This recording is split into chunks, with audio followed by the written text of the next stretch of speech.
Welcome back to the show. Today we're talking about something that sounds boring, legal, and maybe a little intimidating: entity structures. But here's the truth: your entity structure is one of the most important decisions you make when starting, owning, investing in, or growing a business. And you don't need to be a lawyer or accountant to understand the basics. Think of an entity structure like the container your business lives inside. It determines who owns what, who is responsible if something goes wrong, how profits are taxed, how investors come in, and how the business can grow or eventually be sold. Today, we're going to break this down in plain English. No legalese, no complicated tax code, just the core ideas every business owner and investor should understand. And of course, this is educational only. You should always work with a CPA and attorney before choosing or changing an entity structure. Welcome back, Kash. Welcome back. It's been a minute. It's been a hot minute. It's been a hot minute, and you are coming fresh from a trip. Do you care to share any highlights before we dig in? Yeah. So it's so funny. So it's actually kind of embarrassing. So in 12 years, it makes me sound like such an idiot when I say it out loud. I'm like embarrassed for myself. In 12 years, I have not taken a vacation where I have truly like disconnected and not done any work. There was one, I think I've talked about it before, where my husband kind of gave me an ultimatum. But outside of that, we have not taken like a true unplugged vacation. And we did that and it was great. But then life, like real life happens. And so we were celebrating our 15-year anniversary. We went to Palm Springs, which is one of our favorite places. And great for golf, great for tennis. We did a little bit of both. On our way, the couple days before, our dryer went out. It's like only 4 or 5 years old, but like all appliances, they last like 4 or 5 years and then they're gone. Yep. So that was kind of like on the back of our mind of like, okay, this is like a future me problem. And so, we had a great time. We drove back, and on our way back, I don't know, we were like 2 hours from Palm Springs. We still had like a few hours to go to get home. And the tire pressure light came on. And I was like, that's weird. And I had told him for like a couple weeks, like all the tires look really low. And he just kind of like shrugged off, like, that's just my wife not knowing vehicles. And I just like, so in the car, of course, like, I'm like, I told you for like 3 weeks if the tires look like, I took every opportunity to be right in this moment. We pull into the gas station and the tire is like visibly flat and you can hear the air. And so we had to like be a for real married couple and change the tire together. And I can report back that we are still happily married. But then we came back today, and now today, like all of the frustration and like real life is hitting us because we had someone here working on our dryer, and now we're trying to figure out the tires for the vehicle, and we're back in the real swing of things with our kids. It's like, was this vacation really like, should we have done this? I mean, like, of course we should have, but just like real life. But it was great. We got away. It was very uneventful, which was great for us because I feel like we're always running at 1,000,000 miles a minute. Yes. And so very low key, we golfed, we took a lot of naps. I think we slept for like 12 hours one day. Nice. But we're foodies. I think we've talked about this. Like we're total, like when we go on vacation, like we plan our vacation around like where are we going to eat?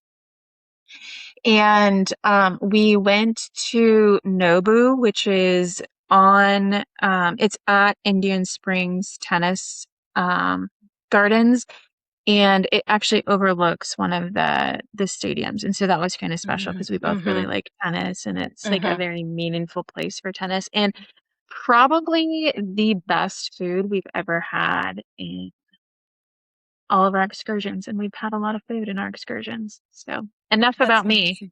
How has your couple weeks been?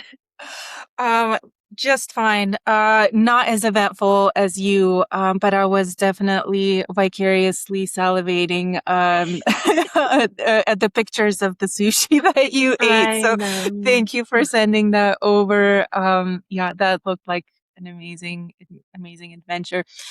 But today we are talking about entity structures. Yay! Yay. I like this one. You love all of our topics. I know. There was one a couple weeks ago. It may not be live yet that I feel like I Yes, said there was not really my one. favorite, but I can't Yes, remember what it yes. was. I've had a few not so favorites. You seem to have more enthusiasm, which I really appreciate because it forces me to talk about things that we should be getting out there. But in any case, we're talking about entity structures, Mhm. and to our earlier conversation before we started airing, there's a lot that goes into this, and so we will be mindful of our listeners if they are not familiar with what the heck we're even talking about. We will start Mhm. out very basic of even explaining what an entity is and why the structure matters. So let's start with the basics and kind of go grow from that, Mhm. and we'll see where the conversation expands. So first, to our listeners, what is an entity structure? So an entity structure is really the legal form of the business that you formed. So it answers questions like who owns the business, who makes the decisions, who gets the profits, Mhm. who's responsible for the debts or any lawsuits or non-compliance issues, how is the business taxed, can investors buy in, and can ownership be transferred? So, a simple way to think about it is this: your business has two sides. The first side that we're more familiar with, especially through these conversations, is the operating side. So, that's the actual activity, the selling of the products, the building of the homes if you're in a real estate business, whatever it is, managing your sales, your clients, run the ins and outs of a business. And then the second part is this legal and financial wrapper, if you will. And Mhm. why this wrapper matters is with certain events. Like, for example, we mentioned, a business making money or losing money. Um, a business or a business going into a lawsuit or having some sort of non-compliance issues, selling a company or doing a merger. Basically, when these events happen, this legal and financial structure determines how to act, who's impacted, and what happens next. Yeah, so you hit on some really good points.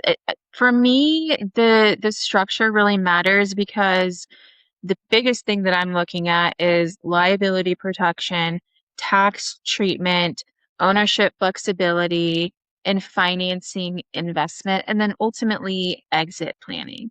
And so, um, and so I think if we start at like the very basic level, I mean, my one of my first questions to all of my clients is, how is your entity taxed? Because uh, when I ask what is your structure, most people say it's an LLC. Well, you can be an LLC but taxed as a sole proprietor. You can be a S corp or an LLC but taxed as an S corp. And so I always ask because how you are structured matters on the financial side, like how I'm going to um, categorize things or how I'm going to make P&L decisions without talking to you versus needing to talk to you before making decisions. And so, probably from here, I'd say we should go into some of the different types. The first, most basic type is a sole proprietorship. It is there, but it's kind of like your like the best way to think of it, like in insurance terms, it's like your limited liability, right? Like if you are a sole proprietor, you are not protected at all. This is really for small, very small, low risk or side businesses. And even in that situation, I would still recommend an LLC. Like I have a really hard time recommending or understanding why someone would choose a sole proprietorship. So basically, it's one person who owns the business. There's no separate like legal entity unless you form one. And the income and expenses are typically reported on a Schedule C that flow directly into the owner's tax return. Personal tax return. The reason that I really just have a hard time with sole proprietorship, if people don't understand entity structures, they tend to lean towards this because I'm the only owner, sole proprietor. It makes sense mentally. But when you start to come up to the 40,000 foot view, the reason I have a really hard time with this is that there is no protection. So if we use a very simple, like I said, it's usually for low risk businesses or someone starting out as maybe like a hobby business. So I think I've talked about the fact that I make bread, and there's people that are like, gosh, you should sell your bread. Well, I'm not really interested in getting into the bread business, but we can use that for an example here. If I do this under a sole proprietorship and let's say someone gets sick from eating my bread, probably low risk, it's baked good, whatever crappiness happens to happen in the building process when it goes into a 450-degree oven, probably going to kill off most things. But in the event someone gets sick from eating this bread and they sue me, they're suing me. They're not suing the business. They're suing me and any personal assets that I have. And for me, that is not worth any risk at all. Um, Abs- and on the tax side of things, I think you wanted to say something. um, finish your point, and I'll Okay. jump on that train. Yep. Okay. So from the tax side of things, again, like expenses and income roll through your personal.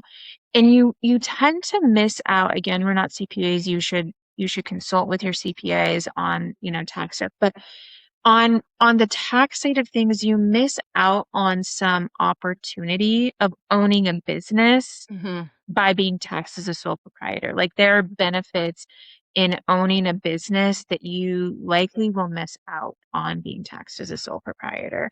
You also cannot have really a business partner on a sole proprietor. Yeah, right. So, Great points. And I couldn't agree more. To our listeners starting out, a sole proprietorship, really exists for those very like no risk endeavors. But let's put a pin on that because to Kash's point, I challenge that those exist.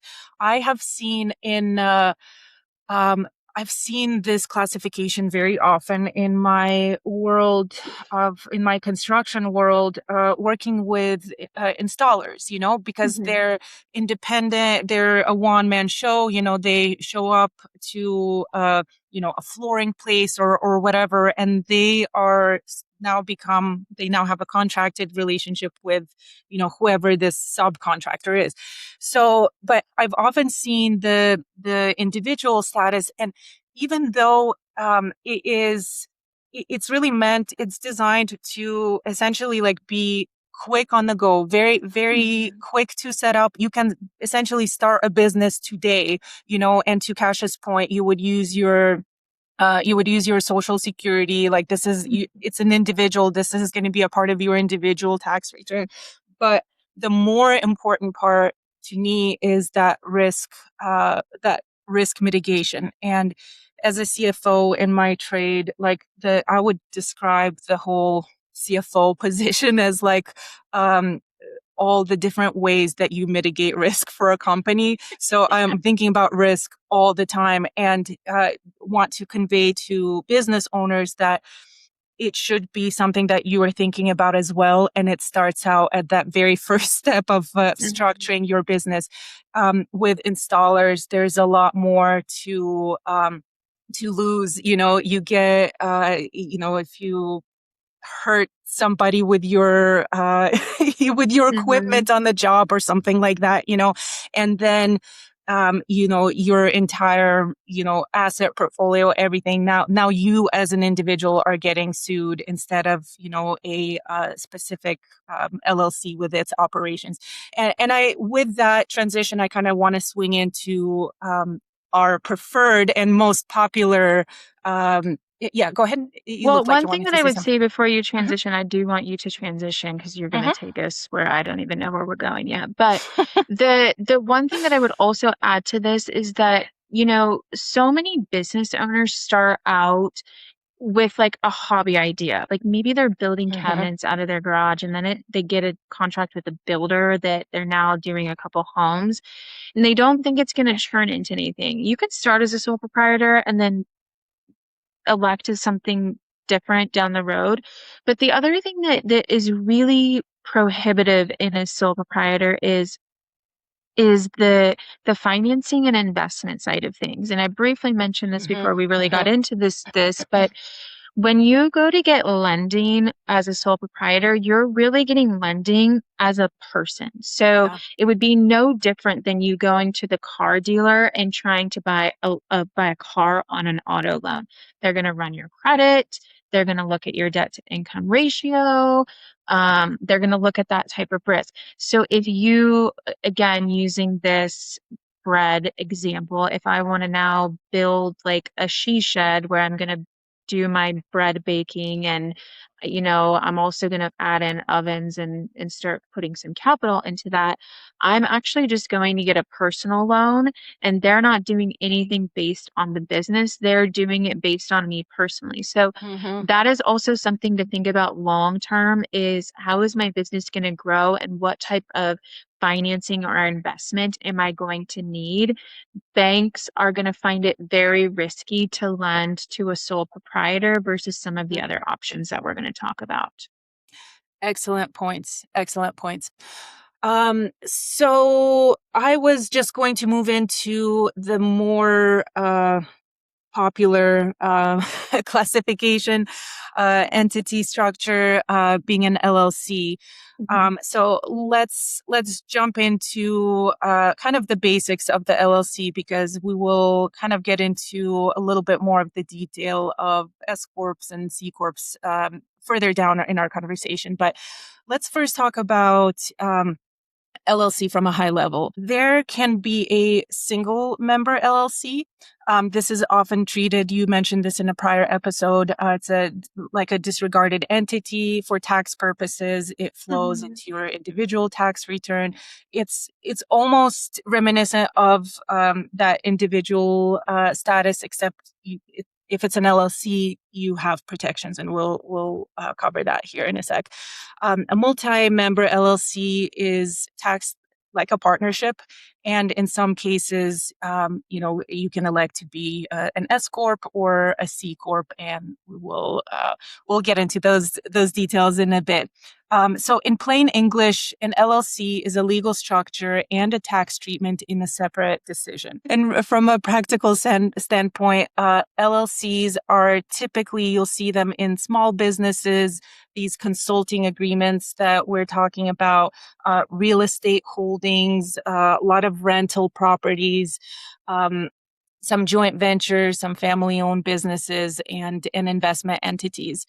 Um, what I like specifically about LLCs is, again, just that protection that you have from yourself as an individual and Mhm. the ability, like, for example, I have several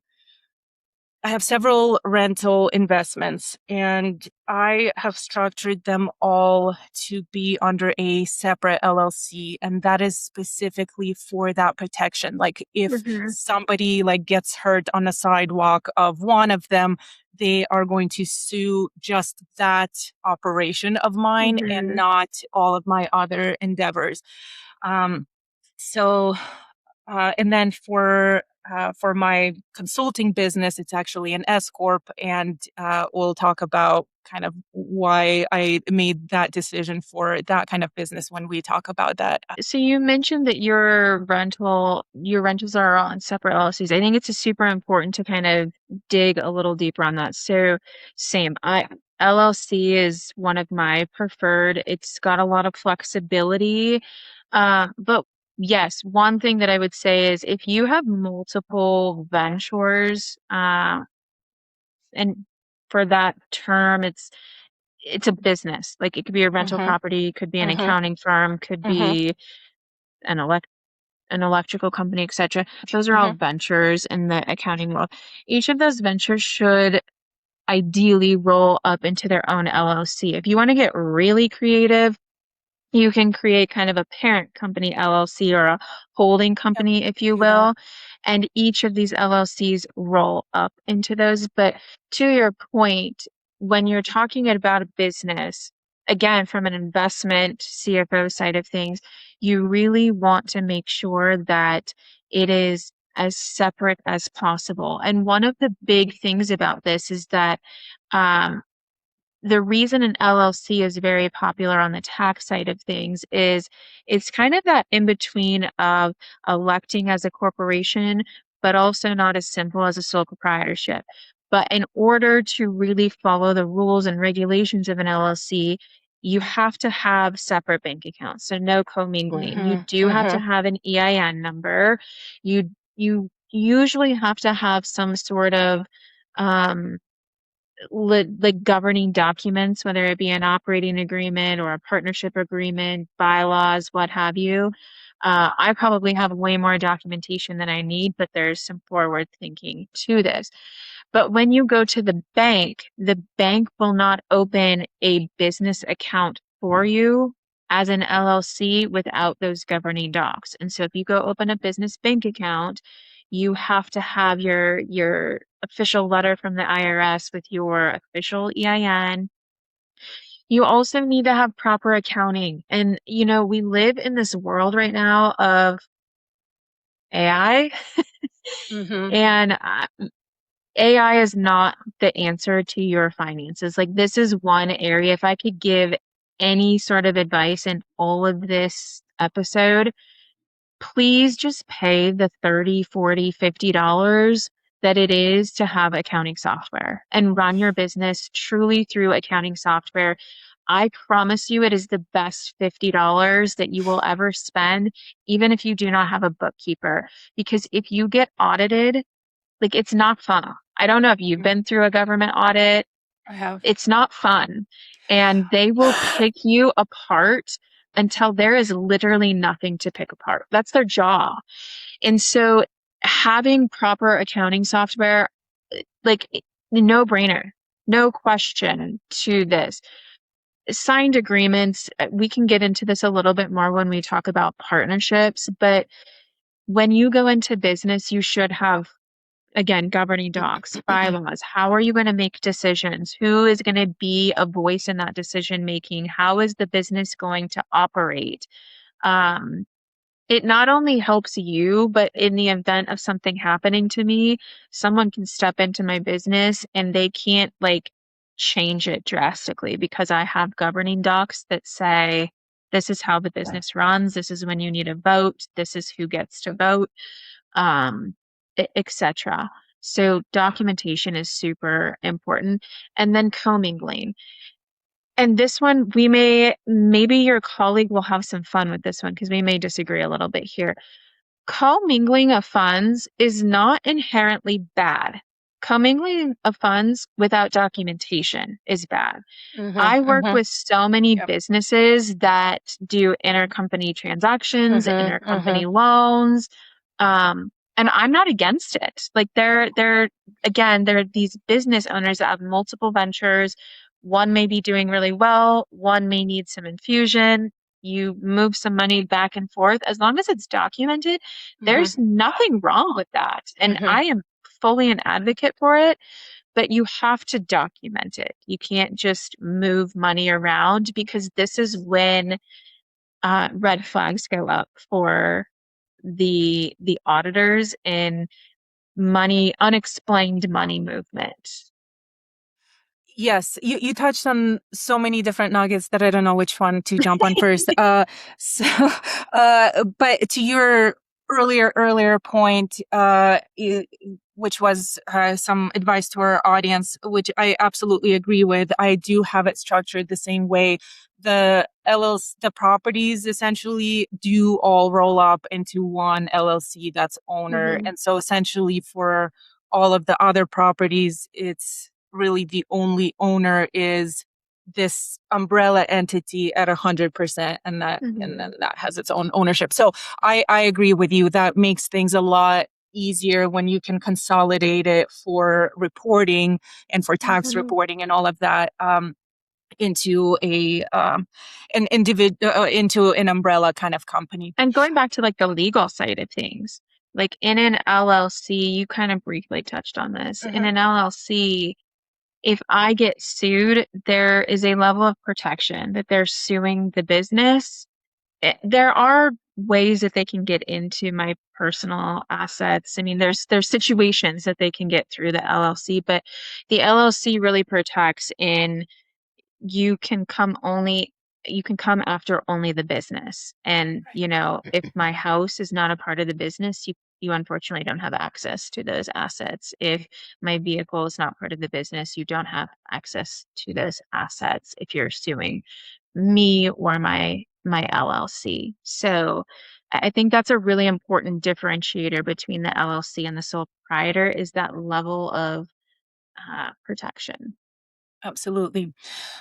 Let's pivot a little bit to the two possible ways to classify your LLC, which can be a C corp or an S corp. I'll start with just on a high level. C corp is kind of what we're familiar with public companies. This is a traditional corporate structure. It pays the tax at the corporate level, but you have to also pay taxes on your profits or dividends. And that's why you might have heard of the phrase, that there's double taxation with C Corps.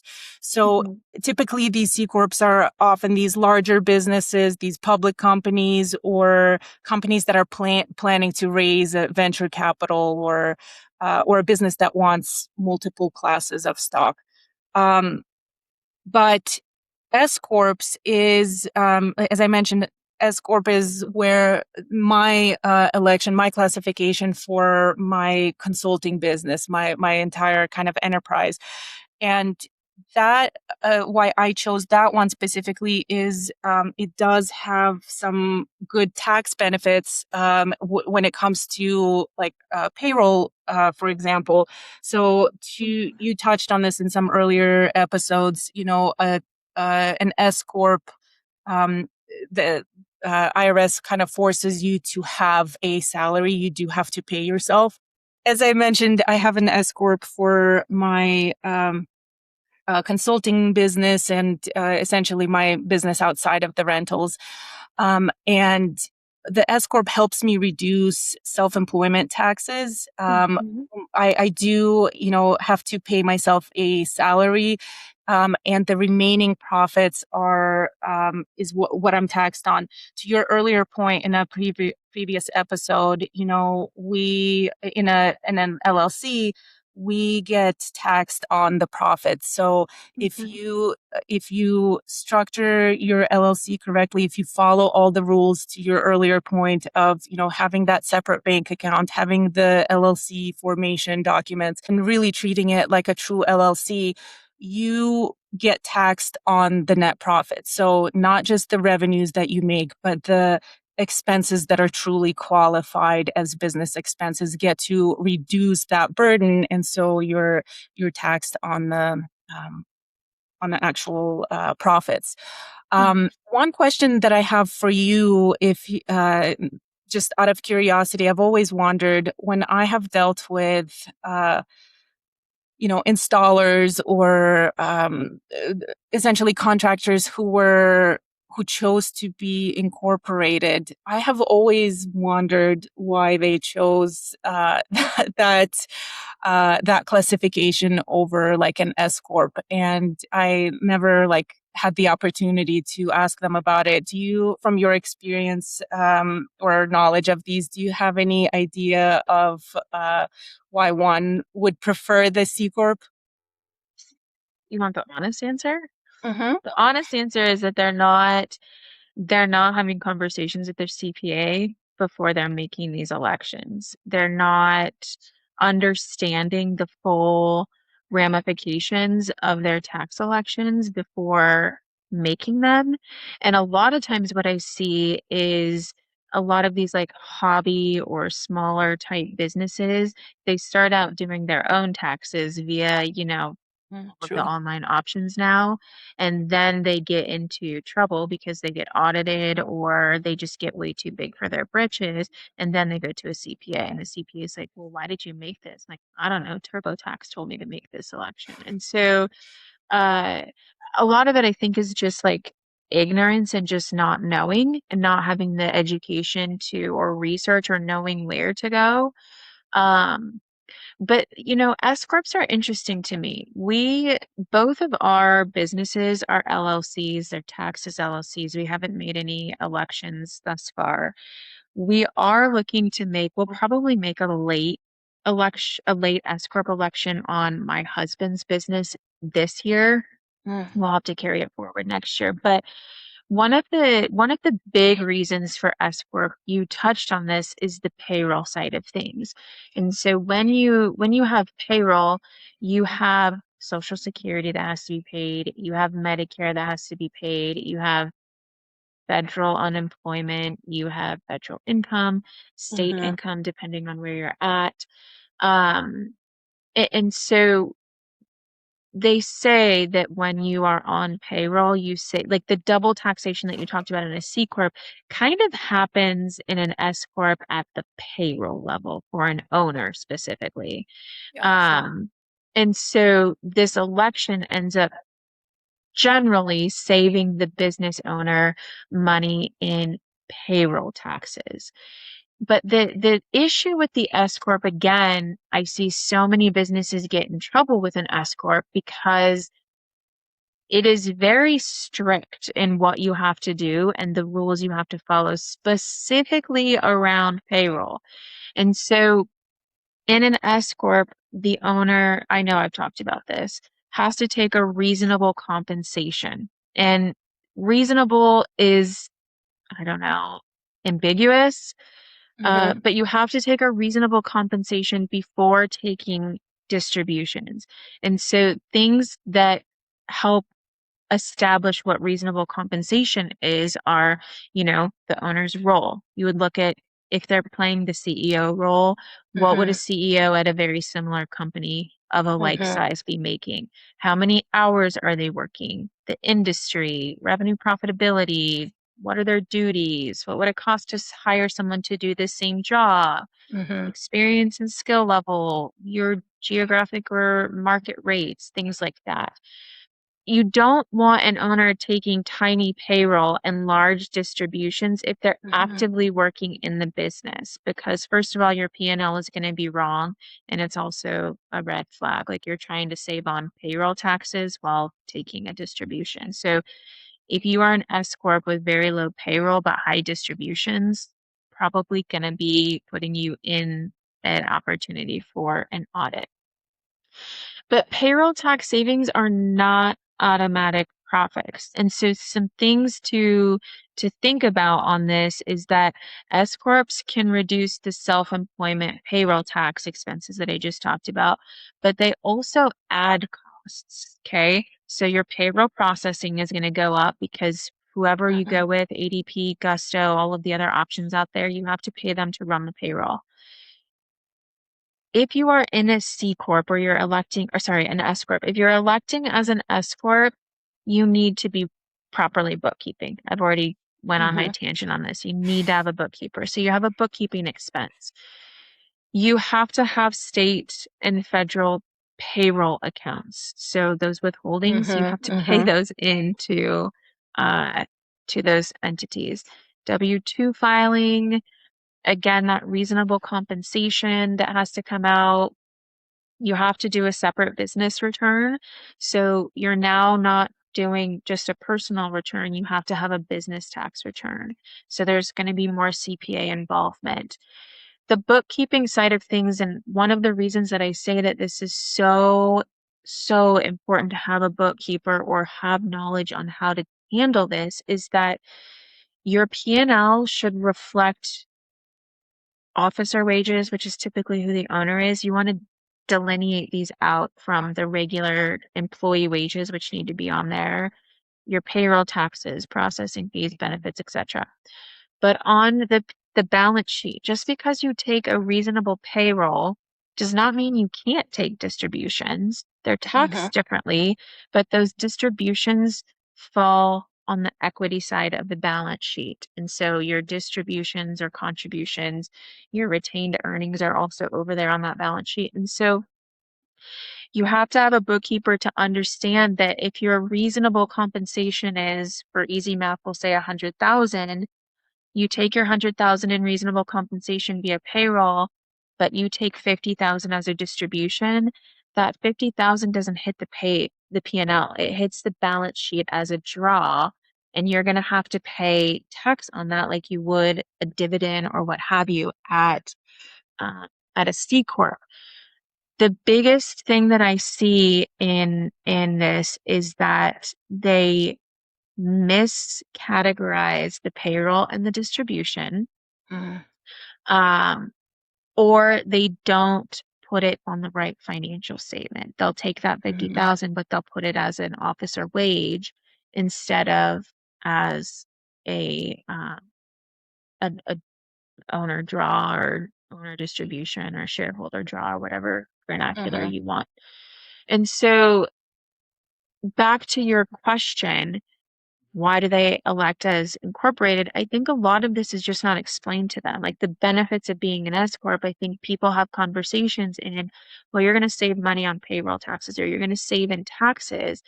And just having this conversation with you, my husband has now elected as an S corp because it hasn't made sense up to this point. But this year, his Mm-hmm. business is going to make so much, and Mm-hmm. we have been doing owner draws. It's not reducing the income enough on the P&L. Whereas Mm-hmm. if we transition those over to uh, payroll, it's going to reduce the income and help in some of our personal taxes. And so I highly encourage you to talk to your CPA before you start a business or before you change elections to really Mm-hmm. understand what are the benefits and do they make sense right now? Absolutely. I have been, I mean, blowing up my CPA during the tax season and just asking, like last year we had a lot of events and so just kind of asking like, what can I do with my S corp Mhm. to mitigate this? And one thing that worked favorably in my world, I want to make a recommendation to you in case you haven't thought about it, but I'm sure you have. But also it doesn't make a comment that it doesn't work under certain circumstances. But essentially, like we did some sort of a 401k plan for me. And I can't remember how it's called specifically because there are different, types of Mhm. 401k plans. And essentially I was able to do a, put into this retirement plan on my side, but also do an employer match, which, reduced my business expense. I got to write off, on my personal tax return, what I contributed for the 401k. But one thing to keep in mind, like it was great. It was like some sort of a profit sharing type of situation Mhm. that you could do with the plan that I signed up for, and so that really helped me like put direct funds that I knew it's either going to have to be to the IRS or maybe help Mhm. myself in the retirement, and at least with the current structure because it is really it's only me. I'm the only employee right now, but Mhm. you have to be like what to our listeners out there, if they're thinking like, oh, okay, this expense here is actually helping me, so maybe I should do well. think about this carefully, because if it's more than just you, if you have other employees, you have to give them the same matches and all of that Exactly. stuff. So you get into more dangerous territory there. But for now, me being a one-man show, it was very helpful to talk to my CPA, who recommended some good, uh, you know, uh, ways to put my cash not towards my tax bill. No, I agree with that. And I've seen that too. Like, uh, um, I've seen that as a huge issue uh, in S corps specifically is, they say, well, uh, I'm going to contribute to my 401k, or I'm going to contribute to my, or whatever their retirement situation is. Um, but to your point, when I say, like, do you have employees? And they're like, oh yeah, I have 4 or 5 employees. I'm like, well, because you're an employee, you have to provide these same. They're like, what? Like, this is my business. I don't have to do that. And so, it's just, yeah, these are the things that talking to a CPA and really allowing them to strategize with you, because same, I'm not a CPA, and when we're going through these questions, we loop in our CPA and, like, help us find the pros and cons to this and find the the decision that makes the most sense for the whole encompassing situation. But um yeah, I see that all the time, that owners just don't understand that you have some responsibility to your employees, and Mhm. the benefits that you give yourself, they may be entitled to. Absolutely. Well, let's talk about partnerships. Um, so, a partnership exists when two or more people or entities enter a business together. So, there are general partnerships, limited partnerships, and LLCs taxed as partnerships. Hmm. So, let's talk about these in a little bit more detail. A general partnership. This can be risky because the partners may be personally responsible for the obligations of the business. Oftentimes, they will have to be, personal guarantors on stuff, Hmm. and that responsibility is, shared among the partners. A limited partnership has at least one general partner, but the general partner manages the business and usually carries that liability. So that limited partner is protected from, the those other obligations. The limited partner is often called a passive investor, and this is where I come from this world in my Hmm. in my recent clients, where to kind of help visualize this structure. Um, this plays out in these real estate investment endeavors where you have, one company or one entity, I'll say one partner, one general partner who is like scoping out investment properties, um, and then they have like they found an investment, they want to invest in it, and now they have the limited partners who are kind of, they're riding on that investment train when the opportunity presents itself. That capital funding, that capital is coming from those limited partnerships. But there are two sides of this. So on one hand, we talked about these limited partners. They don't see any of the risks. Well, they do with the with the money they've put in, but like they're not personally writing guarantees for any loans or anything like that. That Hmm. is all the general partner. But with that come kind of the other coin of this, where they do not actually own any. They don't own that asset as a part of this relationship as well. So that's kind of the world that I come from, and how I have seen those played out. Yeah, partnerships are interesting to me because I think I've talked about this before. This is my only partnership, like Mm-hmm, this mm-hmm. podcast. It's And selfishly, my reasoning behind that is that it just gets really messy. And most often it gets messy because you do not have a strong partnership agreement. mm-hmm, And that partnership agreement, again, I've talked about this. This is like one of your governing docs. It it explains the ownership, it explains the tax structure, it explains how you are going to profit share, how you're going to take draws, and decision making. And it can get messy really quickly. And you mentioned like the general partner and the limited partner. There's still a percentage there. And it's super important from the finance side of things because the draws contributions have to be in alignment with whatever percentage has been Uh-huh. agreed upon. Otherwise, you have to start listing or notating loans one way or the other.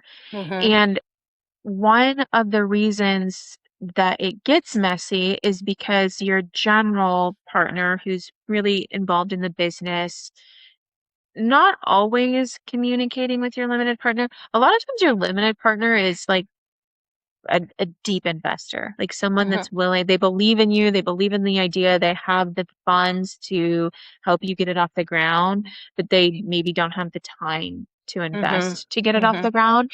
And so they are there to help infuse capital. And um, a lot of times what I've seen with partnerships is that one person is managing the money more than the other, and there's more draws or Mhm. um, the profit doesn't make sense or just little things like that.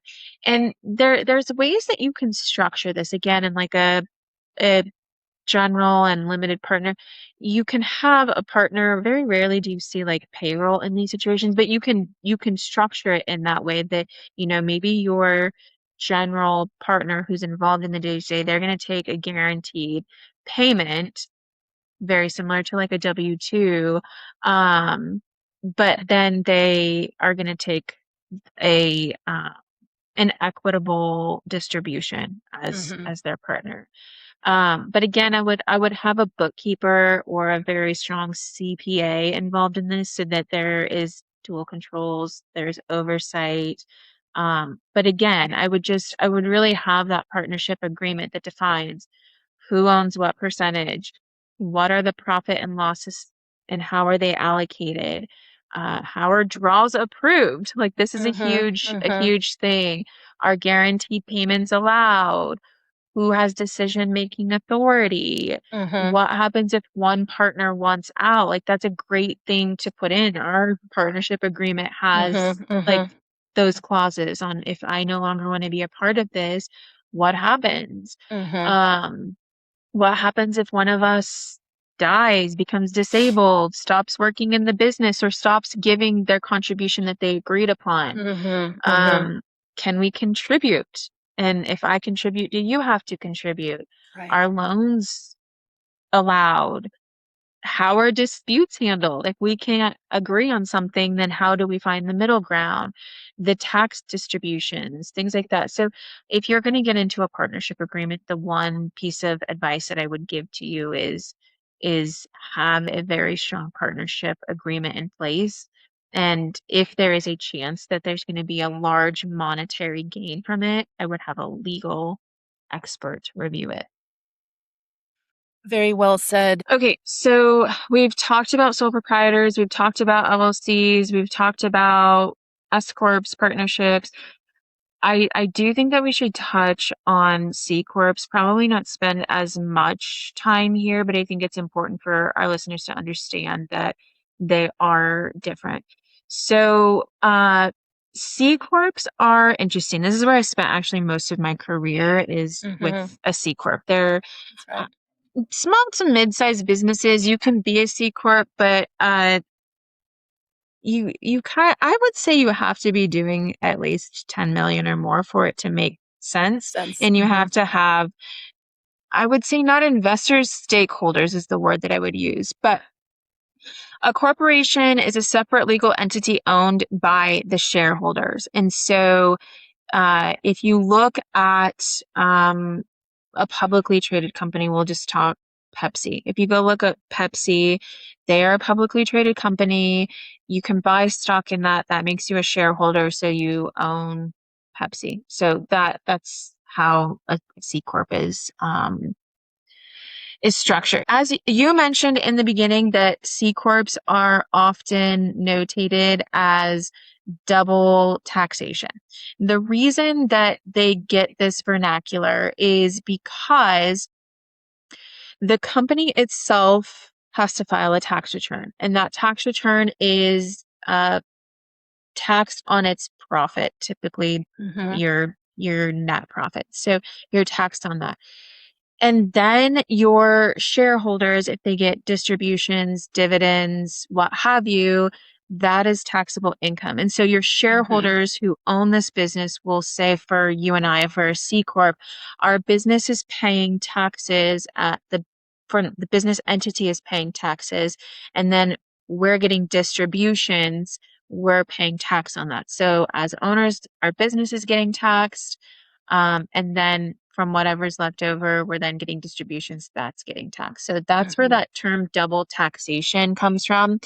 Uh, I mentioned this, they're usually larger businesses. They're usually planning to raise some sort of capital or venture, and they want multiple classes of stock. So this is super Mm-hmm. important because again, when we go back to governing docs, and C Corps are the most complex of all of the structures. Mm-hmm. But when we talk about classes of stock, like there's voting stock and non-voting stock. And so Mm-hmm. you think about your board members, right? They're going to go every month, do a review of the financials, go through budget, blah blah blah blah blah. They're super exciting if you're into that kind of thing. But they're your major stakeholders, right? They're going to vote on things. They have a right to say, yes, we're going to make this purchase, or no, we're not. Yes, we're going to issue dividends, or we're not. Mm-hmm. That is your voting class of stock. It's typically valued a little bit higher than your non-voting stock. Your non-voting stock is going to be kind of if you go to the stock exchange and you pick up shares off the stock exchange, yeah, you Mm-hmm. own stock. You don't have any say in what the business is doing. You are just going to get the benefits or the lack of benefits depending on how that stock is doing. So there's multiple classes of stock. Again, there's governing documents around what the stock means, what kind of permissions you have within that stock. Um, but they're often better for companies, again, raising that capital, and they're very good for protection. We've talked about like the protection levels, right? Like no Mm-hmm. protection in a sole proprietor, you have protection in an LLC. When you Mm-hmm. start to elect as a C Corp, there is a term called the corporate veil. It's a legal separation Mm-hmm. between corporation and the owners personally. And that separation is what generally protects the owner's personal assets from business debts, lawsuits, obligations.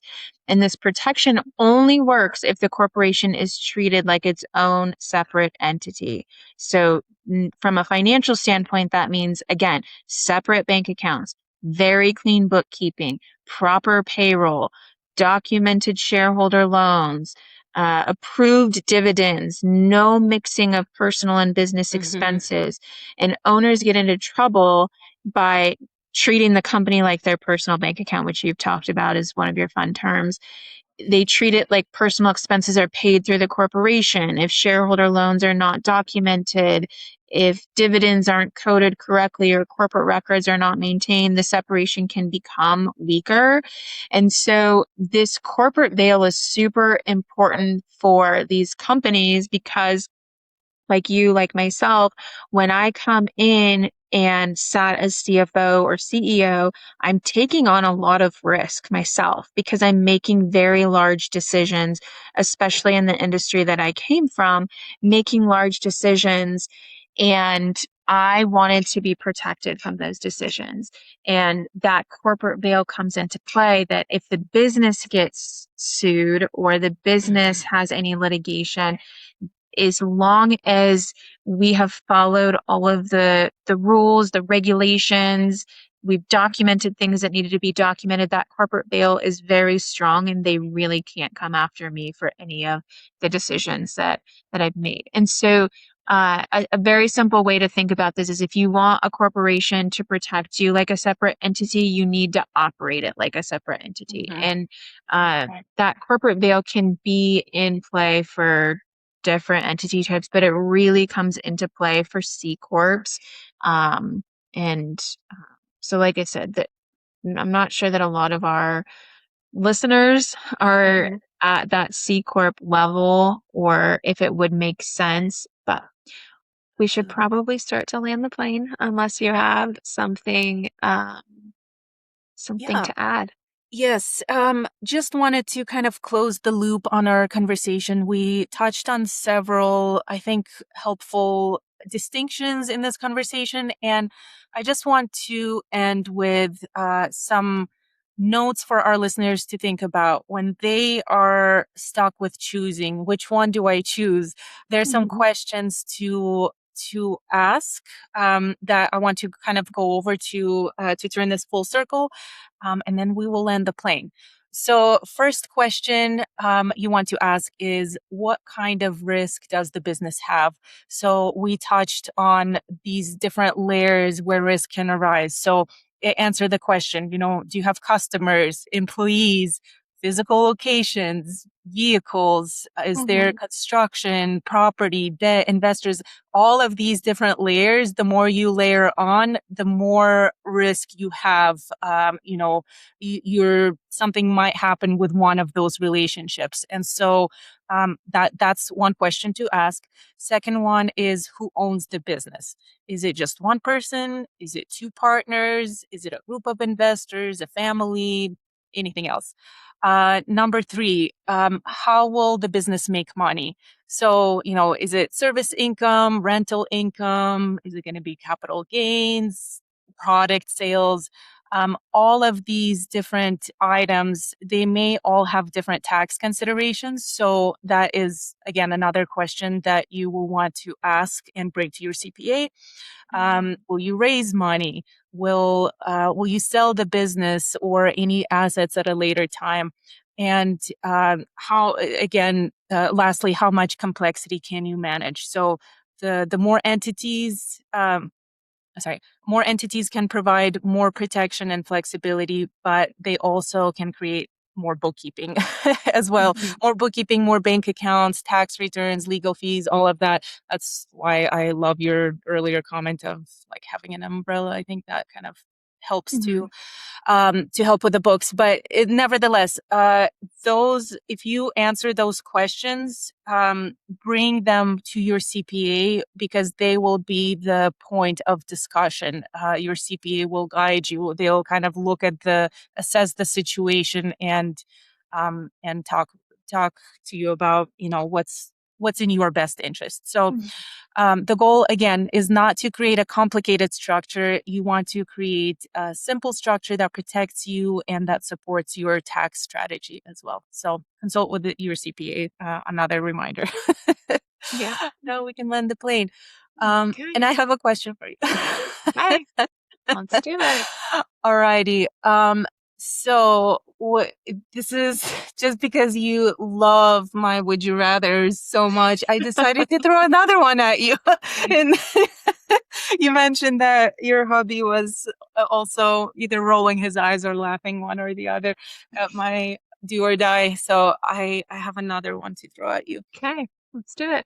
Um, would you rather be stuck in an elevator with a previous boss that where things went sour, or a current really difficult client that you despise?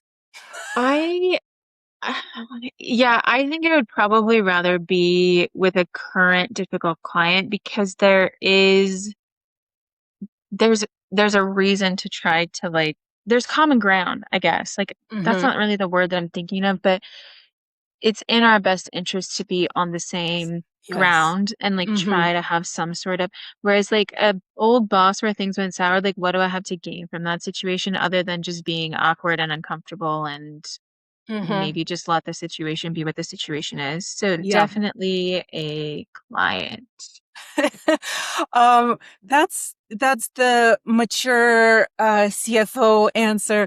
I'll give you mine, which is the opposite, which is the opposite. Like I am in agreement with you in kind of like if you're in that situation, it's in your best interest to make this relationship better. It might Hmm. have its rocky things. You might not like them. They might not like you. You're both invested. You have an incentive to make this better. However, with my non-confrontational personality and just my, I guess, like, I'm bad at this because it leads to issues later, but I sometimes choose not to like confront the issues when they really should be confronted, Hmm. because I try to avoid conflict. And so in my kind of trying to escape the world and its responsibilities lens, I would choose the prior the prior employer. And this is really because in my life what I have learned is I've learned to never burn bridges, and I have Hmm. been screwed over by so many prior bosses in my life. Hmm. I've seen all shades and colors of people and of leaders and all of that. And one thing that I have to say is that has never let me down in life is um, don't burn the bridge, even if the relationship is ending, end it gracefully, because you never know how life will show up in the future. And Yep. the nice thing, it's a good and a bad thing. Time, I have a conflict with time. Sometimes I like it, sometimes I hate it in life. But time does help, like, who heal wounds, and also just kind of make you forget, like, wait, why didn't Hmm. I like them, or like, why did we have beef? And I have been so surprised with how many times I have met my prior people from my past where, we left on good terms because I chose to, Hmm. where they would be like, essentially now time has let them grow. And one of them actually even apologized of like, hey, I'm sorry, I never listened to your recommendations here. I learned it, my mistakes later when I had to lose money and all of that stuff. Hmm. But it was only time that allowed us to like, hey, how's it going? Let's catch up. Let's see if we can be beneficial to each other at this point in our life. Yeah. Like, there's so many second chances if you conduct yourself in the right way and don't burn the bridges. So, but that's my avoidant answer, because obviously the right one is nurture the relationship that is right there in front of you. But I don't think anyway. so. I think too, like to your point, like I haven't had a lot of um burned bridges that I've like Hmm. left with. And Hmm. so there's not a lot that comes. I mean, I think like one in particularly we didn't leave with burned bridges. I think that they weren't expecting me to leave, Yeah. which caught them off guard, which Hmm. created some animosity that has Hmm. not been Yeah. like talked about, but it's also in that weird situation of like I'm not going to reach out and be like, are we good?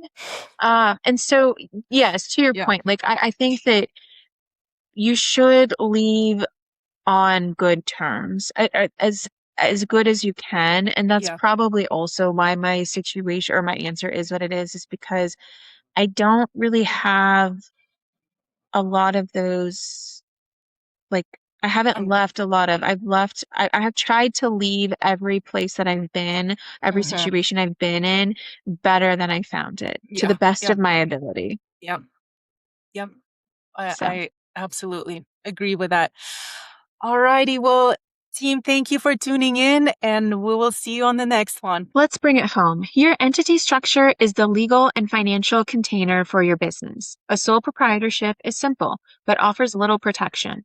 An LLC is flexible and commonly used by small businesses, real estate owners, and investment groups. Partnerships are useful when multiple people or investors share ownership, but they need clear agreements. Corporations can be powerful, especially for companies raising capital or seeking specific tax treatment, but they require more formality. And as businesses grow, holding companies and operating companies can help separate risk from valuable assets. The best structure depends on your risk, taxes, ownership, financing, and exit plans. So before you pick an entity because someone online said, just form an LLC, pause and ask, what am I protecting? Who owns this? How will money flow? How will taxes work? What could go wrong? And what do I want this business to become? That's how you move from simply forming an entity to designing a structure that actually supports your goals. Thanks for listening. If this episode resonated with you, share it with another business owner who can benefit from these discussions. Follow the show, subscribe, and we'll see you next time. Pass the balance sheet. Woo!